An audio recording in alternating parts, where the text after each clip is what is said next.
There were no windows in the room, but the artificial sunlight calibrated for every species in the room was just warm enough to itch behind the eyes. 60 students sat in the cross-species behavioral ethics class at Yora Academy. Though sat was generous. Some crouched, some hovered. One floated gently above a temperature-controlled platform. Desks and seats had been customized down to the last micron to accommodate the needs of 20 different biologies. Still, not one student looked comfortable. The tension always settled deepest during the interspecies ethics seminars. Everyone was trying too hard not to offend each other. Professor Jellerit, a soft-fronted educator from the sapple class of telepathic herbivores, shuffled his notes with trembling sensory limbs. Now, when confronted with aggression, a species' default reaction reflects its evolutionary pathway. Yes, but sentience allows conscious choice. That's what we're studying here. When instinct says flee or strike, and you do neither, he was trying his best. But the room was filled with predator species barely out of adolescence. Prey species with 3 or more eyes watching every shadow, and a few species so unused to diplomacy, they spoke in growls or hisses. They didn't just tolerate each other. They barely breathed near one another. And then there was Ravzek. He was young, barely past the molting cycle that marked his species' transition into sentience, but already large enough to take up an entire corner of the room. 4 muscular limbs, claws retractable but not often retracted, fur marked in royal streaks that declared his lineage blood descendant of the Third War matriarch. His species, the Varnac, had conquered 2 moons by the time humans had landed on theirs. Most students avoided even looking at him, which made it all the more surreal when he growled. Not a playful snort, not a confused rumble, a real growl directed at Professor Jellerit. It had come after a correction, innocuous, even polite. The professor had pointed out that Varnac cultural dominance rituals didn't always translate well into ethical frameworks of non-hierarchical societies. A bland academic note, but Rob's posture snapped upright. His fur bristled in layers. The sound he made was low and guttural and far too loud in the acoustically balanced room. "Your lesson is incorrect," Ravzek snarled, his fangs visible beneath a lip that curled with disdain. Half the room flinched. A Kafari student screamed and ducked behind her desk. Several prey species froze entirely, not even blinking. One predator, a slim-bodied creature with gill fins, puffed up its chest like it was ready to join in, eyes gleaming. The air was instantly sharp with the chemical stench of defensive secretions, panic hormones, and territorial musk. Professor Jellery didn't move. His fronds twitched uncontrollably, betraying more fear than his soft voice let on. "Ravzek, please, this is not a combative setting. You question my people's way as if it is flawed." Rob's expat standing taller. "You say ethics, but you mean obedience, submission." Not even the professors spoke now. Most of them weren't equipped to handle this. Not emotionally, not physically. These were scholars, not peacekeepers. The Varnac weren't just aggressive. They were cultural absolutists. They didn't debate, they dominated. No one ever asked them to apologize. So when Eli Carson stood up, it felt like a soundless explosion. He was just a kid, really. 19, maybe 20. Average height, lean in that long, limb-bound human way that made it hard for other species to tell whether he was underfed or just built that way. Brown hair that never lay flat, Academy standard shirt with sleeves pushed up to his elbows, and a data pad still clutched in one hand. He didn't yell. He didn't posture. He just looked at Robzak voice level. "Apologize, apologize." The word dropped like metal in a pond. Every alien in the room, including the professors, stared at Eli like he'd just bitten a plasma wire. Even Ravzek blinked, the low hum of his growl momentarily cut off by sheer confusion. "What?" the Varnac asked, genuinely thrown off. "You heard me," Eli said. "You don't snarl at a teacher. You made a mistake. Apologize." A breathless silence fell, too stunned to even be called tension. Eli's hands trembled just slightly at his sides. His knuckles had gone white around the edge of his data pad. Sweat crept down his back under the fabric of his shirt, but he didn't move. Rob's pupils narrowed to slits. "You dare." "I'm not daring anything," Eli said calmly enough that even the sapple professors glanced at him like they weren't sure if he was a lunatic or a diplomat. "You crossed a line. Fix it." Ravzek's lip twitched again. His whole species was built on dominance. In Varnac culture, apology was a weakness, an open invitation for others to challenge your rank. Their young were taught to bite before they bowed. The idea of backing down was like asking them to breathe water, and yet he didn't. He attacked, didn't even advance. Something about the human's posture, unmoving, unafraid, not threatening but utterly unshakable, confused the instinct centers in Ravzek's brain. He'd been prepared for fear, for withdrawal, or maybe for a predator's challenge. But this quiet refusal to acknowledge his threat as meaningful. It didn't fit into any Varnac behavior model. Ravzek growled again, deeper this time, like his instincts were trying to override his logic, but his claws didn't come out. His shoulders sagged just a fraction. He glanced around the room and for the first time noticed the way every student had backed away, even the other predators. He was alone. Eli didn't waver. 1 second, 2, 3. Ravzek's throat made a choking sound like he was swallowing teeth. "Sorry," he muttered. The room didn't move. Professor Jelleritz's fronds curled around his chest. One of the professors on the back wall slowly sat down again, her exoskeletal joints clicking audibly.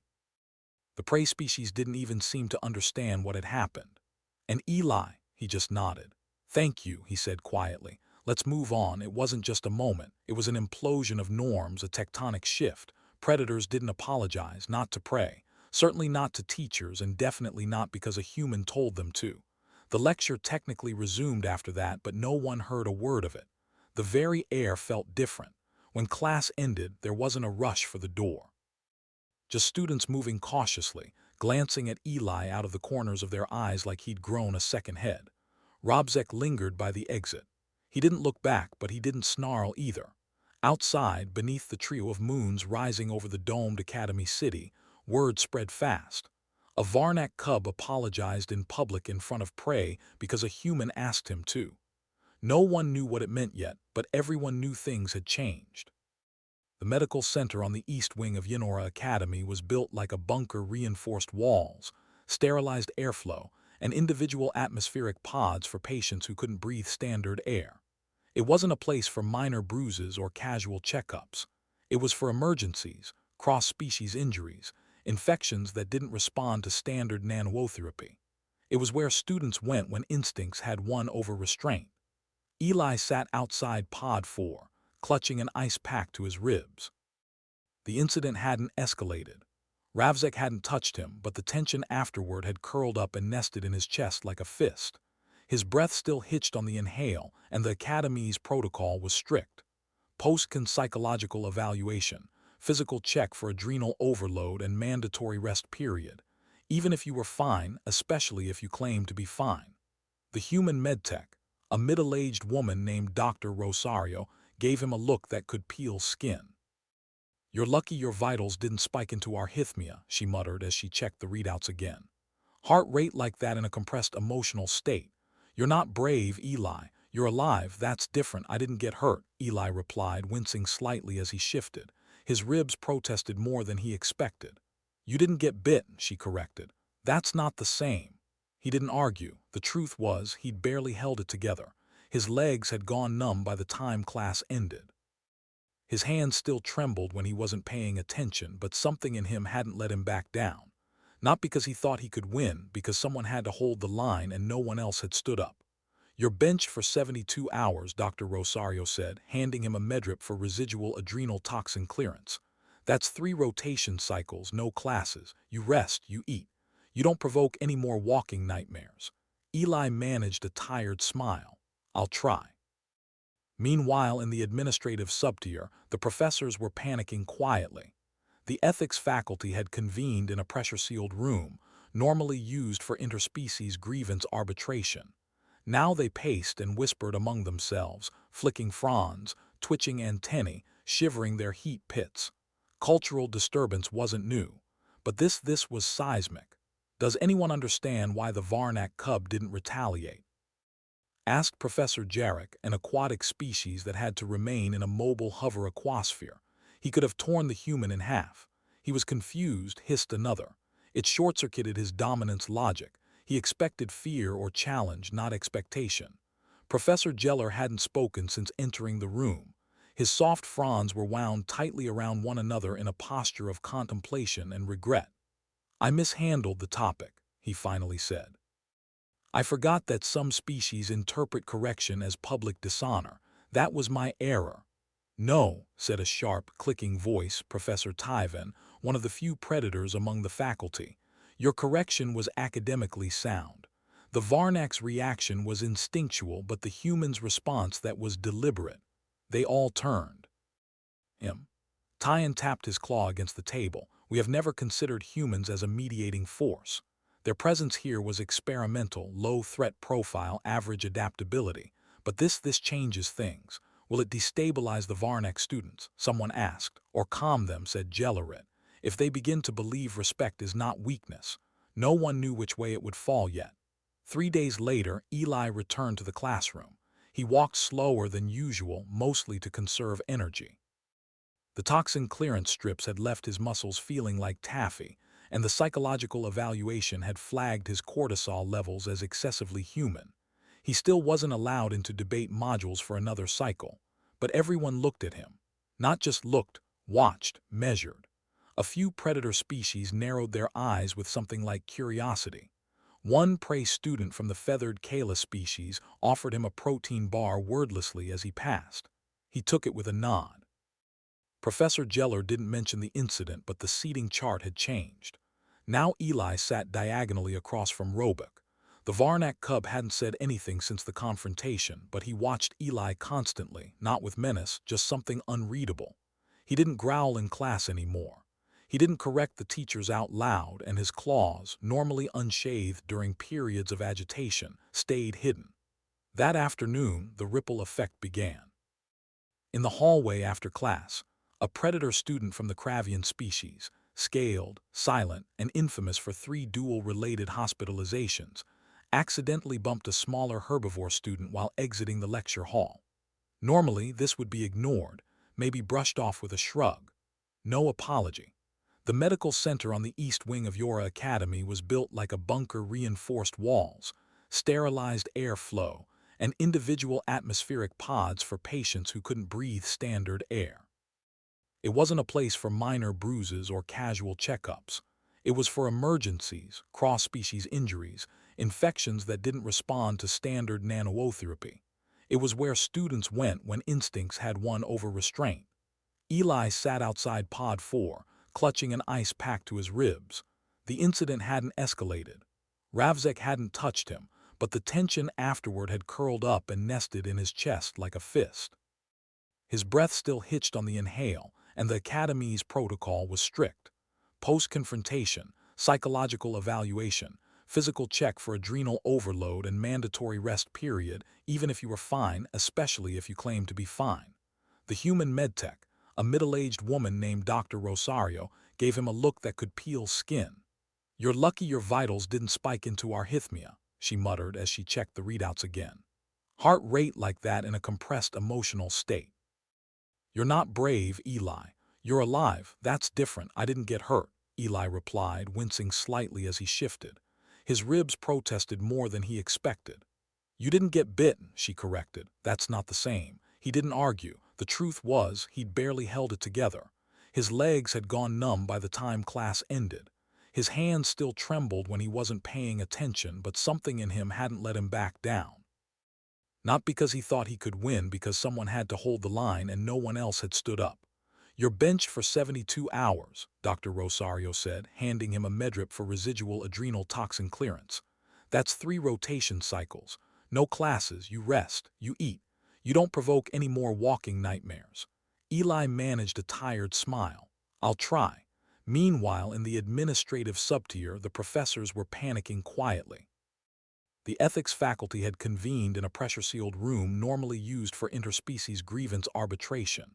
Now they paced and whispered among themselves, flicking fronds, twitching antennae, shivering their heat pits. Cultural disturbance wasn't new, but this was seismic. "Does anyone understand why the Varnac cub didn't retaliate?" asked Professor Jarek, an aquatic species that had to remain in a mobile hover aquas.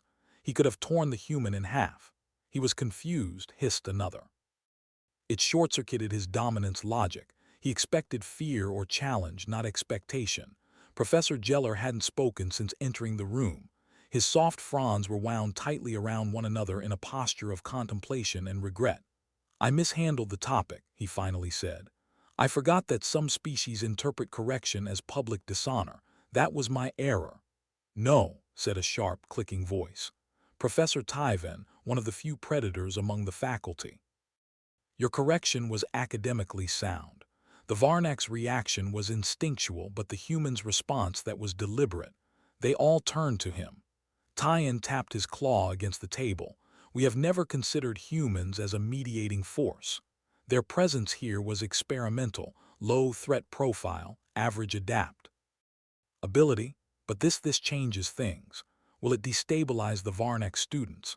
Someone asked. "Or calm them," said Gellerit. "If they begin to believe respect is not weakness." No one knew which way it would fall yet. 3 days later, Eli returned to the classroom. He walked slower than usual, mostly to conserve energy. The toxin clearance strips had left his muscles feeling like taffy, and the psychological evaluation had flagged his cortisol levels as excessively human. He still wasn't allowed into debate modules for another cycle, but everyone looked at him. Not just looked, watched, measured. A few predator species narrowed their eyes with something like curiosity. One prey student from the feathered Keela species offered him a protein bar wordlessly as he passed. He took it with a nod. Professor Geller didn't mention the incident, but the seating chart had changed. Now Eli sat diagonally across from Roebuck. The Varnac cub hadn't said anything since the confrontation, but he watched Eli constantly, not with menace, just something unreadable. He didn't growl in class anymore. He didn't correct the teachers out loud, and his claws, normally unsheathed during periods of agitation, stayed hidden. That afternoon, the ripple effect began. In the hallway after class, a predator student from the Cravian species, scaled, silent, and infamous for 3 dual-related hospitalizations, accidentally bumped a smaller herbivore student while exiting the lecture hall. Normally, this would be ignored, maybe brushed off with a shrug. No apology. By the 6th rotation since the incident, something unthinkable happened. The Varnac stopped snarling in the corridors. Not entirely. Instincts didn't melt in a week, but the edge softened. Where once their cubs strutted with challenge in every step, now they walked with a kind of restless awareness. Predators had always been tolerated at Yora. Now they were being watched not with fear, but with the curiosity usually reserved for anomalies in lab experiments. Eli kept his head down. He didn't want to become a symbol. He hadn't meant to start anything. But everywhere he went, he was pulled into quiet conversations by students from species he didn't even know the names of. What happens when your expectation isn't met? A Kalari student asked over a tray of fermented starch blocks. "Do you escalate withdrawal?" "I hold the expectation," Eli said, chewing slowly. "Even if it's uncomfortable, but isn't that inefficient?" The student asked. "Ineffectiveness and challenge response usually leads to redefined protocol." "Where I'm from, respect matters more than hierarchy," Eli said. "Respect without fear. If someone refuses to be better, we deal with that, but we still expect better first." The Kalari looked like he needed to sit down. Meanwhile, in the behavioral ethics lab, Professor Tyen initiated a controversial new trial, mixed species role reversals. The exercise had been buried in the curriculum for years. No one had used it. Too volatile, too risky. But now students were required to enact ethical scenarios in species-opposite roles. Prey had to embody predator logic. Predators had to submit to herd-based decision-making. Some protested, others grew fascinated. But something strange happened in the 3rd trial. A young predator from the Ari line, infamous for pride rituals so intense they once led to 3 deaths in a single year, stood before her assigned pack and said, "I made the wrong call. I see that now." Silence followed by someone whispering. She apologized. The student flushed under her species' heat-sensitive scales but didn't take it back. She didn't collapse. No challenge followed. The apology stood. The professors began recording everything. Ravzek didn't apologize again, not in public, but he began showing up to seminars early. He took notes. He stopped interrupting. He began speaking only after being called on, and even then carefully. One afternoon, Eli caught him lingering outside the linguistics department, staring at the bulletin board. There's a mixed dialect poetry elective, Ravzek said almost accusingly. It includes emotional language categories. Regret, grief, apology. Eli nodded. I don't have a word for apology, Rob said after a long pause. Not in my tongue. Make one, Eli said. Ravzek grunted, but he didn't laugh. Weeks passed. Then came the incident. It was supposed to be a routine interspecies environmental acclimation drill. Simple paired assignments, students from thermophilic species partnered with cryopilic ones or aquatic species shadowing dry atmosphere students. It was a test of coordination, empathy, and adaptive problem solving. Eli was partnered with Phil, a young felinari with hypersensitive skin and a nervous tic that made her tail lash involuntarily when stressed. Their assignment was straightforward. Navigate a two-phase terrain simulation. First, cold marsh, then high heat, rocky ascent, while coordinating safe passage without triggering instinctive stress response. It started well, then at the base of the rocky section, Phil slipped. Eli turned at the sound of the impact. Her foot had caught beneath a shifting slab. Nothing looked broken at first until she tried to stand and hissed. Sit back down, Eli said quickly, crouching beside her. Let me look. I'm fine, she hissed. This reluctantly, she extended her leg. The swelling was immediate, right ankle turning pale with pressure, then faintly bluish. No external bleeding, but the joint was already too stiff, a sprain at the very least, possibly worse. We're aborting, Eli said, already thumbing his comm for medical. No, she said through clenched teeth. I can keep going, you can't walk. Then carry me, she snapped. Eli looked at her, looked at the slope. Heat sensors were already warning of rising temperatures. Peak zone at the top would be borderline unsafe for her species. Carrying her would push him near max output, possibly risk his own heat limits, but he'd made the call. And so, gritting his teeth, he hoisted her up. Phil was lighter than she looked. Wiry muscle, compact frame, but it still burned. Every step up the incline felt like dragging himself through fire. He slipped twice. His shirt clung to his back, soaked through with sweat. His lungs began to pull short. By the time he crossed into the upper checkpoint zone and collapsed against the safety marker, his vision was pulsing at the edges. Medical arrived 6 minutes later. The heat damage was minimal, no burns, but Eli's core temp had spiked dangerously. He vomited from overexertion before he could answer questions. They placed him in a cooling gel pod for 3 hours, pumped fluids, and monitored for muscle breakdown. Luckily, no IV was needed, but Dr. Rosario's face was stoned when she read the diagnostics. You're officially banned from any physical simulations for the next 2 cycles, she said. And if you argue, I'll make it 3. Eli was too tired to argue. The story spread faster than the apology incident. The human had carried a predator up a heat slope with a suspected ankle injury. No demands, no orders, just done it. The next morning, a new phrase appeared on the walls of dormitory block 7, painted not in vandalism, but in a kind of reverence. Expectation is not weakness. No one claimed responsibility, but it was replicated in 6 languages within 2 days. That evening, as Eli sat in the common area with his cooling wrap draped around his neck, Ravzek approached again. You're injured, the Varnac said. Not a question. Recovering, Eli replied. You did not have to carry her. She couldn't walk, she was felinari. Ravzek said she would have expected you to leave her to protect yourself. Eli gave a tired smile, then I guess I disappointed her. Rob's was quiet for a long time, then we don't have words for that kind of strength either. You'll think of one, Eli said. Ravzek stared at him, and for the first time since their first encounter his expression softened. Not submission, not respect in the Varnac sense, but something else. Recognition, not dominance, not obedience, something entirely new. The first formal change was linguistic. 3 Varnac linguists visiting on a cultural exchange introduced a term into their shared academic lexicon, join. It meant something close to honor-bound concession, not quite apology, not quite submission, but a public acknowledgement that one's actions had breached a shared standard. It implied awareness, not weakness. Students whispered that it was born from Ravzek. Professors suspected otherwise. The second change was harder to measure, but unmistakable. Attendance in mixed species electives soared.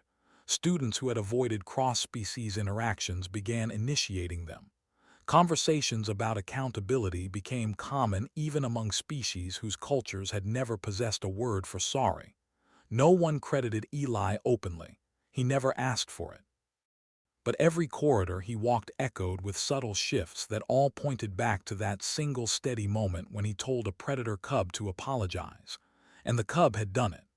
It was midway through the cultural symposium week when every species displayed a ritual or tradition for others to observe that Eli was asked to speak.